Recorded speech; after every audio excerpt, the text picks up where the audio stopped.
नमस्कार। छत्तीसौरी गतिविधि कार्यक्रममा सन्तोष घरतीको तपाईलाई हार्दिक स्वागत छ। यो कार्यक्रम छत्तीसौरी गाउँपालिका सल्यानको आर्थिक सहयोगमा नागरिक सूचना केन्द्र सल्यानले उत्पादन गरेको कार्यक्रम हो। छत्तीसौरी गतिविधि कार्यक्रममा हामीले छत्तीसौरी गाउँपालिका सल्यानबाट भए गरेका विकास निर्माण, सेवा प्रवाह लगायतको विषयमा केन्द्रित रहेर छलफल गर्ने गर्दछौँ। आजको कार्यक्रममा हामीले छत्तीसौरी गाउँपालिकाले हालसम्म गरेका नयाँ अभ्यास, विकास निर्माण, सेवा प्रवाह तथा न्यायिक समितिको सेवा प्रवाहका विषयमा केन्द्रित रहेर गाउँपालिका उपाध्यक्ष बुद्धकुमारी खत्रीज्यूसँग छलफल गर्दैछौँ।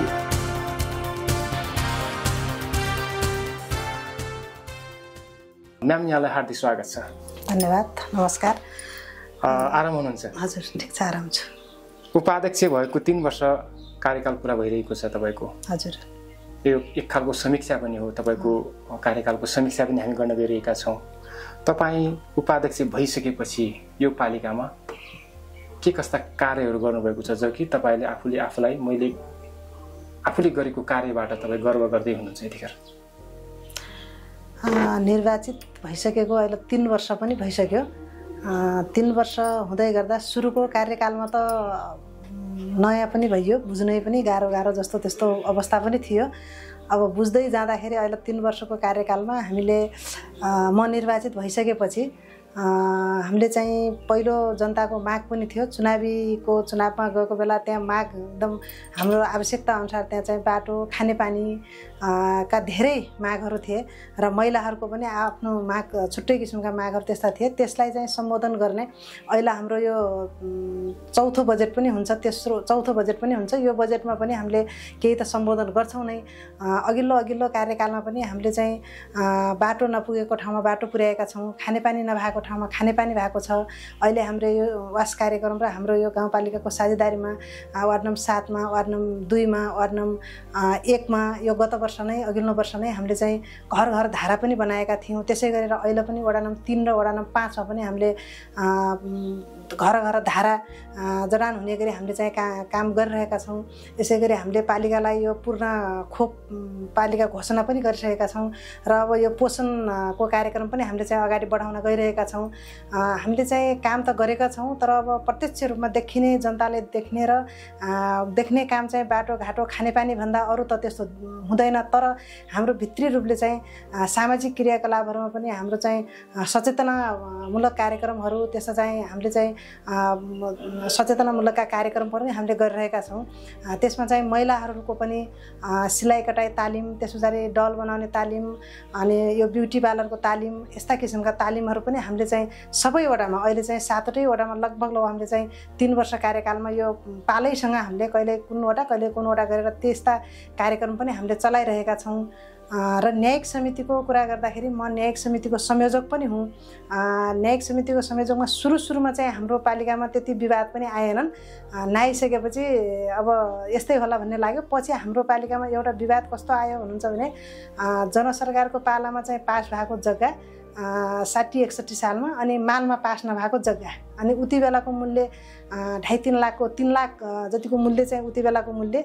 त्यति बेला म निर्वाचित भइन आइसक्ने बेला त्यो जग्गाको मूल्य 32-33 लाख भइसकेको। अनि त्यो जग्गाको निवेदन आयो। हाम्रो यो त्यो सुरुवाती मुद्दा पनि थियो। त्यो निवेदन आइसकेपछि हामीले दुवै पक्षलाई प्रक्रियागत तरिकाले दुवै पक्षलाई बोलायौँ, छलफल गरायौँ। लामो छलफल पश्चात त्यो मिलाउन सफल भयौँ र हामीले 7 दिनको आदेश पनि दियौँ। त्यहाँ 7 दिनको डेट राखेर त्यो दिनभित्र तपाईँहरूले पास गर्नुपर्छ। त्यहाँ लामो छलफल भइसकेपछि अब अहिलेको चाहिँ निर्धारित मूल्यभन्दा पनि हजुरले चाहिँ पास खर्चदेखि लिएर चाहिँ त्यो तिरो बुझाउने पैसा चाहिँ जो अहिलेको जग्गा पासवालाले दिने र चाहिँ उहाँलाई चाहिँ दुवै पक्ष चाहिँ मालमा जाने, पास गर्ने भनेर धेरै विधि त्यहाँ चाहिँ छलफल भइसकेपछि 7 दिनको समय दिएका थियौँ। 7 दिनको समयभित्रमा उहाँले 3 दिनका दिनमा नै जानकारी गराउनुहोस्, पास भइसकेपछि त्यो जग्गा भन्ने हामीले त्यो पनि आदेश सन्देश पुर्याएको उहाँलाई चाहिँ भनेका थियौँ। उहाँले चाहिँ त्यो जग्गा पास गरेर हामीलाई जानकारी पनि बनाउनु भयो। पछि पनि फोन गरेका थियौँ। त्यसै गरेर घरायसी विवाद पनि धेरै, यो श्रीमान श्रीमतीको विवाद पनि धेरै मिलाएका छौँ हामीले। त्यस्तै लामा पुराना अघिल्लो सरकारको पालादेखिको मिलाउन नसकेको विवादहरू हामीले मिलाएका छौँ। अनि त्यस्तै गरेर एउटा 22 वर्षको छोरा 28-29 वर्षको छोरी भइसकेको बाउले कान्छी आमा ल्याएको, उनी चाहिँ आफ्नै आमासँग बसेका जन्मदर्तै नबनाइदिएको एउटा वार्ड नम्बर 7 को केस थियो। जुन अघि मैले जग्गाको केस भनेको 3 नम्बर वडाको केस थियो, त्यो केस पनि यो अहिले 7 नम्बर वडाको केस पनि त्यो जन्मदर्ता नभएको केस थियो। त्यो दोस्रो तेस्रो मुद्दा थियो त्यो हाम्रो। अनि त्यो मुद्दा आइसकेपछि त्यो हामीले वडामा धेरै प्रयत्न गर्दा पनि वडाबाट नभइसकेपछि हाम्रो यहाँ पालिका कहाँ आयो, त्यो पनि धेरै प्रयास गरिसकेपछि बाउले चाहिँ जन्मदर्ता बनाइदिएर नागरिकता बनाइदिएर दुवै छोराछोरीलाई नागरिकता जन्मदर्ता पाउनुभयो। त्यो पनि एउटा उपलब्धिमूलक भयो। र त्यहाँपछि हाम्रा चाहिँ विवादहरू पालिकामा धेरै विवादहरू आउने गरिरहेका छन्। प्रत्येक वर्ष 32-33 वटा विवाद चाहिँ हाम्रा आउँछौँ। धेरै जसो हाम्रो मेलमिलाप कार्यबाट नै हामी सम्पन्न गर्छौँ। हामी मेलमिलाप दुवै पक्षलाई छलफल गराउँछौँ प्रक्रियागत तरिकाले। अनि त्यस पछाडि हामी अन्तिममा एउटा दुवै पक्षले चाहिँ यो चाहिँ यहाँ मेलमिलाप भइसकेपछि पछिसम्म नै उहाँहरूको राम्रो व्यवस्थापन होस् भन्ने किसिमले त्यही ढोकाभेट बनाएर ढोकभेट गराएर साइन अनुसारको फोटो खिचेर हात मिलाएर हामी त्यसरी बाहिर पठाउँछौँ। र मिलिसकेका विवादहरू के कसो छन् भनेर म पनि आफै पनि फलोअप गरेर फोन गरेर पनि बुझ्छु दुवै पक्षलाई। र त्यहाँ गाउँमा पनि बुझ्छु। बुझ्दाखेरि धेरै जसो चाहिँ अहिले पछिल्लो चरणमा मिलेको अवस्था, उहाँहरू चाहिँ जुन अवस्थामा पहिले हुनुहुन्थ्यो त्यो अवस्थामा नभएर हामीले मेलमिलाप गराएका विवादहरू अहिले चाहिँ मेलमिलाप भएर गाउँमा पनि एकदम सहज रूपले आफ्नो चाहिँ वरपर पहिला बोलचालै बन्द भएको पनि अहिले सबैको बोलचाल गर्ने अवस्था त्यस्तो भएको छ। म न्यायिक समितिको काम गर्दै गर्दा न्यायिक समिति पनि यो विवादित त काम त हो नै, तर यसमा म सन्तुष्टि छु। किन सन्तुष्टि छु भने मैले चाहिँ अहिलेसम्म मिलाएर पठाएका यिनी विवादहरूमा यो पक्षको भयो यो विपक्षको भन्ने पनि आएको छैन। यहाँबाट दुवै पक्ष खुसी भएर दुवैले खुसी भएर दुवैको जित भएर चाहिँ उहाँहरू निस्किनुहुन्छ। यो चाहिँ एउटा राम्रो सन्देश पनि भएको छ। यहाँले न्यायिक सम्बन्धी मेलमिलाप विषयलाई लिएर संस्कारसँग जोडेर एउटा विषय पनि राख्नुभयो, जो कि उनीहरूको मिलन पछाडिको अन्तिम अवस्थामा जुन संस्कारको कुरालाई चाहिँ तपाईँले जोड्नु भएको छ। यसरी मेलमिलाप गराइसकेपछि तपाईँको जुन पीडित पक्षहरू भनिनेहरू हुन्छन् फेरि रिपिट भएर त्यस्तो घटनालाई फेरि दोहोरिएर यहाँ आउने अवस्था छ कि छैन? अहिलेसम्म दोहोरिएर आएको छैन त्यस्तो सर। त्यस्तो दोहोरिएर चाहिँ आएको अवस्था पनि छैन। अहिलेसम्म हामीले अदालत पठाएको केस पनि त्यस्तो पनि छैन अहिलेसम्मलाई। हामीले चाहिँ जुन केसलाई मिलाएर पठायौँ त्यो चाहिँ गाउँमा पनि मिलेरै बस्नु भएको छ उहाँहरू। त्यस्तो अवस्था चाहिँ छ। म आफै पनि फोन गरेर बुझिरहेको छु गाउँमा। तपाईँ न्यायिक समितिबाट आफूले न्याय दिँदै गर्दाखेरि सबैभन्दा बढी चाहिँ घटनाहरू जुन खेपिराख्नु भएको छ, सबैभन्दा मुद्दाहरूको रूपमा आउने यहाँ चाहिँ तपाईँको न्यायिक समितिमा आउने मुद्दाहरू बेसी चाहिँ कुन मुद्दाले चाहिँ छुने गरिरहेको छ? यहाँ चाहिँ आउने चाहिँ धेरै आउँछन्। यसमा चाहिँ यो श्रीमान श्रीमतीको विवादको विषयमा आउँछ धेरै जसो। त्यस पछाडि अर्को यो माना चामलको पनि आउँछ। अनि एउटा लेनदेनको पनि आउँछ। यो चाहिँ लेनदेनको विषयमा पनि धेरै जसो आउने गर्छ। अनि अघि मैले भने जग्गाको केसको त्यस्तो नागरिकताहरू बनाइदिने केसको त्यस्ता केसहरू चाहिँ आउने गर्छन् हाम्रो पालिकामा। आछन् तिनी आएकोमा हामीले धेरै जसो अधिकांश केस चाहिँ हामीले मिलाएरै पठाएका छौँ। त्यस्तो चाहिँ एकदम अब के निवेदन राख्ने, निवेदन आइसकेपछि सम्पर्कमा आउनु भएन भने बाहेक नत्र यहाँ आइन छलफल भएकामा चाहिँ अब 1-2टा बाहेक धेरै जसो हामी मेलमिलापमै गराएरै पठाउँछौँ। यहीँनिर एउटा बाल विवाहको विषय जो छ, अहिले चाहिँ हाम्रो समाजमा बाल विवाहलाई अलिक बढी प्रोत्साहन दिएको जस्तो पनि देखिने, त्यस्ता घटनाहरूको मुद्दाको विषयको रूपमा यहाँ तपाईँको न्यायिक समितिमा आउने गर्छ? बाल विवाहको उसमा चाहिँ त्यस्तो आएको चाहिँ छैन।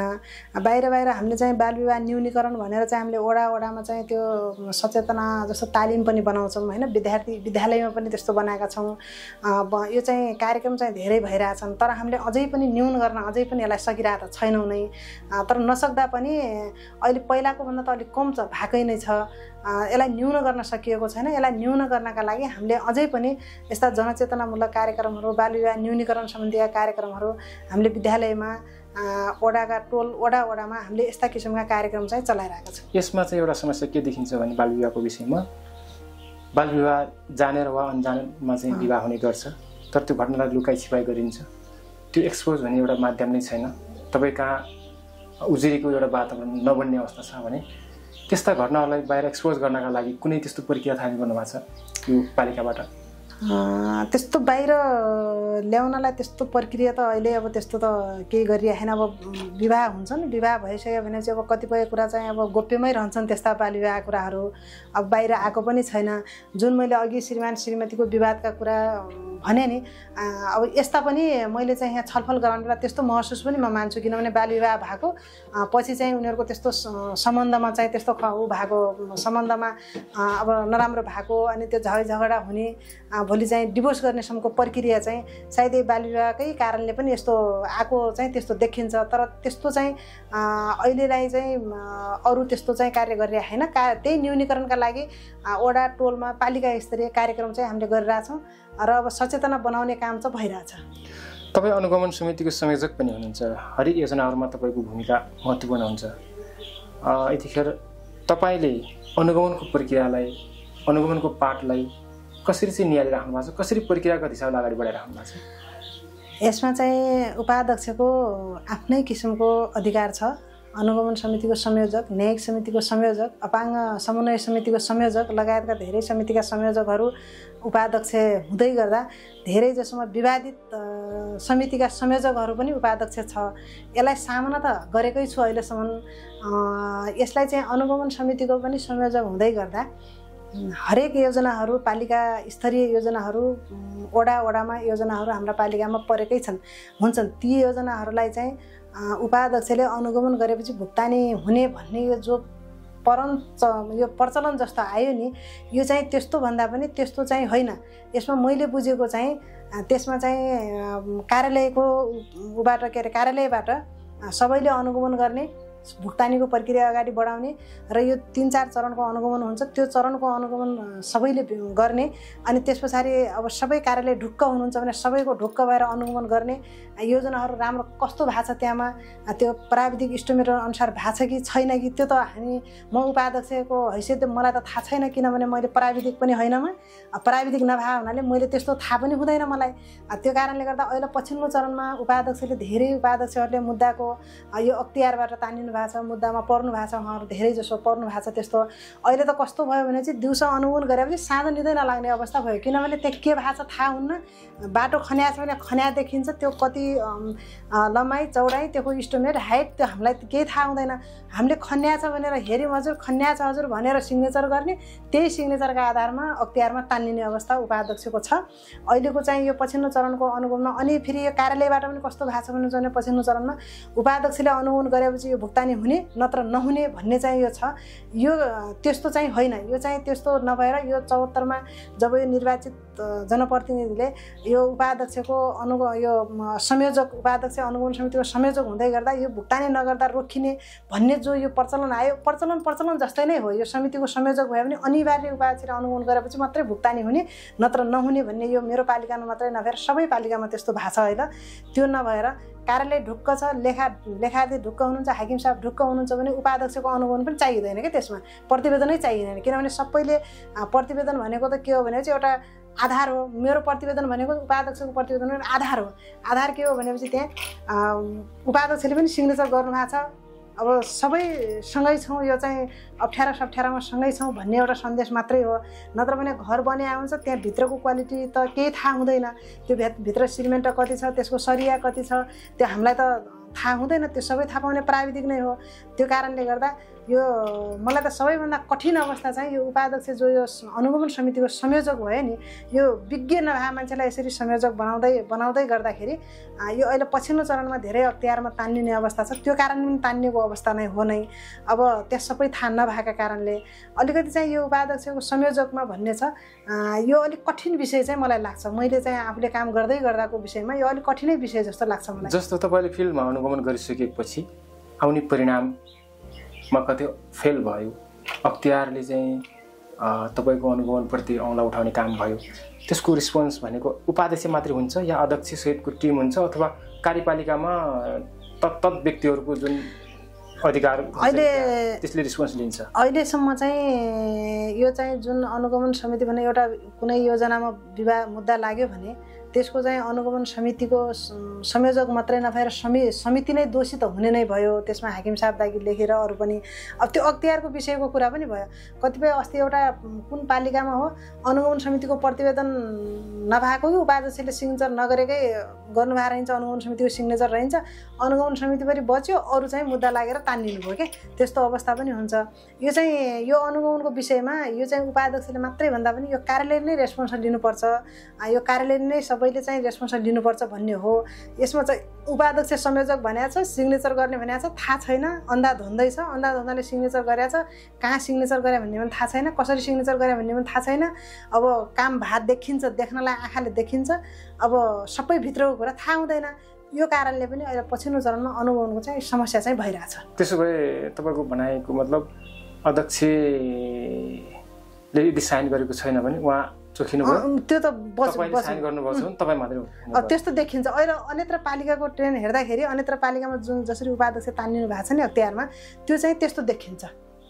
एउटा रिस्की पनि जस्तो देखियो, जस्तो मानौ तपाईँको पालिकामा तपाईँको अध्यक्षको इन्टेन्सको कुरा होला, उहाँको योजना प्लानको कुरा होला, सम्भवतः उहाँले त्यो योजनालाई चाहिँ पास गर्ने सवालमा उहाँको भूमिका हुने, तर त्यसको अनुगमनको पाटोमा तपाईँले सिग्नेचर गर्दै गर्दा तपाईँमा चाहिँ एउटा खालको असर हुनु देखिने, तर अध्यक्ष चाहिँ बस्ने खालको देखियो होइन। यो हिसाबले यस्तो अन्यत्र पालिकामा अहिलेसम्म त्यस्तो चाहिँ देखिया त छ नै, तर सकभर चाहिँ त्यस्तो नहोस् भन्ने चाहिँ हो नै।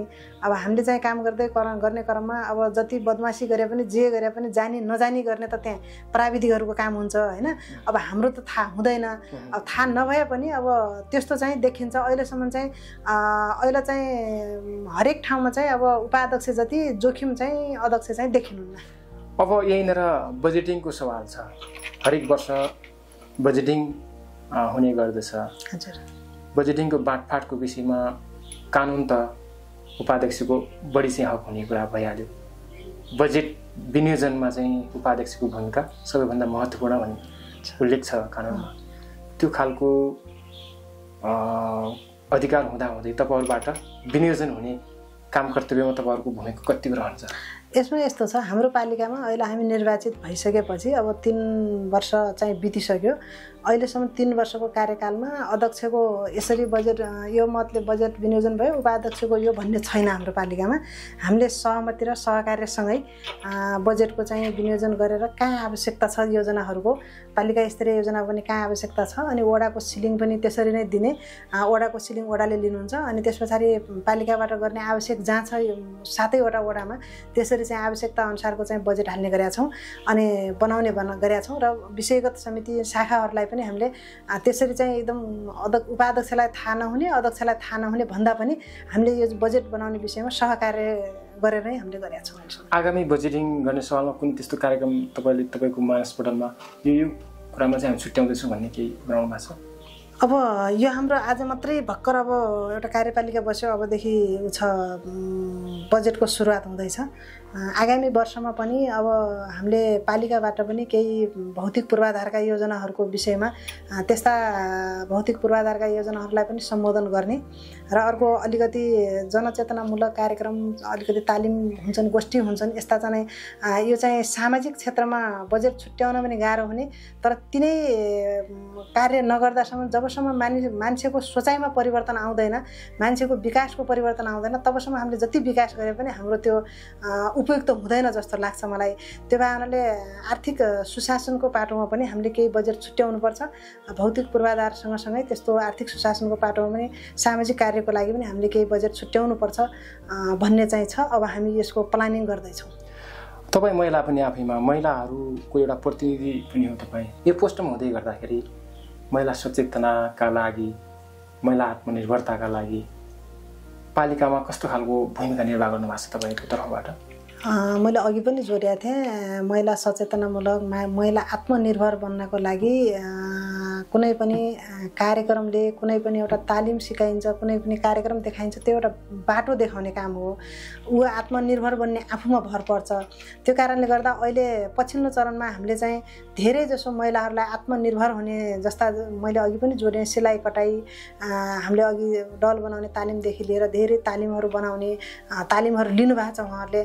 र कोही एकजना ब्युटी पार्लर गरेको यता लुहाममा पनि व्यवसाय गरेर पनि बस्नु भएको छ उहाँ। हाम्रो चाहिँ तालिम लिए गरिरहेका अब सबै 100% त छैनन् नै, केही महिलाहरू चाहिँ व्यावसायिक रूपले चाहिँ बसेर काम गरेर पनि उहाँले व्यावसायिक बनेर पनि काम गर्नुभएको छ। र आगामी दिनमा पनि हामीले चाहिँ जब हामी मानिसको सोचमा परिवर्तन गर्न सक्दैनौँ तबसम्म विकासमा परिवर्तन गर्न सकिँदैन जस्तो लाग्छ मलाई। त्यो कारणले गर्दा आगामी दिनहरूमा पनि हामी महिला कुना कानीमा रहेका महिलाहरूका लागि सचेतनामूलक कार्यक्रमदेखि लिएर पहिला त उहाँको जनचेतनामा फैलाउनु पर्यो। जनचेतनामूलक कार्यक्रमदेखि लिएर उहाँलाई आत्मनिर्भर हुने कार्यक्रमका पनि यो वर्षको चाहिँ बजेटमा सुनिश्चित गर्ने विचार गरेको छु मैले। महिला हिंसाको विषय एउटा जल्दो बल्दो विषय पनि हो। यो पालिकामा महिला हिंसाको प्रभावको विषय अथवा यसको न्यूनीकरणको विषयमा यहाँको दृष्टिबाट कस्तो अवस्थामा देख्नुहुन्छ तपाईँले? महिला हिंसा भन्ने छ, तर महिला अब यो हिंसा भन्ने चाहिँ हामी ठुलै कुटपिटै भएपछि हिंसा सोच्छौँ। हिंसा अब जसरी पनि हिंसा त हुन्छ नै। अब घरमा हिंसा हुन्छ, कार्यालयमा हिंसा हुन्छ, महिलाहरू कतै न कतै हिंसामा परिरहेकै हुन्छन्। त्यो धेरै जसो बाहिर नआएर भित्रै पनि बसिरहेको अवस्था हुन्छ। तर अहिले हाम्रो पालिकामा त्यस्तो एकदम धेरै त्यस्तो हिंसा भएको त देखिँदैन। तैपनि कतै कतै हाम्रा न्यायिक समितिमा त्यस्तो विवाद पनि आउँछन्, त्यस्ता विवादहरू पनि आउँछन्। र अहिले चाहिँ त्यस्ता महिला हिंसाको लागि जनचेतना, मैले अघि पनि भने जनचेतनामूलक कार्यक्रमहरू त्यस्ता जोडेर यो चाहिँ अलिकति न्यूनीकरण गर्नमा चाहिँ हामी लागिरहेका छौँ। हामी अन्तिममा छौँ। यहाँको उपाध्यक्षको हैसियतबाट यहाँका आम महिलाहरू, तपाईँको पालिकामा रहेका पालिकावासी महिलाहरू, कर्मचारीहरू, शिक्षकहरूलाई दिने सन्देश के छ भने तपाईँले भन्न सक्नुहुन्छ? यसमा चाहिँ महिला कर्मचारी, महिला शिक्षिकाहरू, सबै महिला जुन जस्तो पोस्टमा पसे पनि कतै न कतै हिंसामा चाहिँ परिरहेका नै हुन्छन्। यसमा चाहिँ आफू पनि आत्मनिर्भर हुने, आफूले गर्ने निर्णय पनि मैले के गर्दैछु भनेर सोचेर निर्णय गर्ने, आफूमा पनि अहमता हुन भएन। र आफूले सिकेका कुरा जुन शिक्षित महिलाहरू हुनुहुन्छ उहाँहरू, त्यस्तो महिलाहरूले पनि अशिक्षित भएका महिलाहरूलाई आफ्नो घरैमा हुन्छ अथवा गाउँ टोलमा हुन्छ त्यस्तोलाई पनि आफूले सिकेका राम्रा कुराहरूलाई चाहिँ त्यसलाई पनि अलिकति चाहिँ सचेतना बनाउने, सिकाउने गर्ने र आगामी दिनहरूमा यस्तो हाम्रो जनप्रतिनिधि महिला हुनुहुन्छ, महिला शिक्षिका हुनुहुन्छ, आम महिलाहरू हुनुहुन्छ, उहाँलाई पनि आत्मनिर्भर र आफ्नो निर्णयमा चाहिँ एकदम अडिग भएर निर्णय गर्ने र आफ्नो चाहिँ भोलि भविष्यको दिनमा पनि आफू सफलता हुने कार्यमा अगाडि बढ्ने म सल्लाह सुझाव दिन्छु। यहाँले समय दिनुभयो, यहाँलाई धेरै धेरै धन्यवाद छ। धन्यवाद।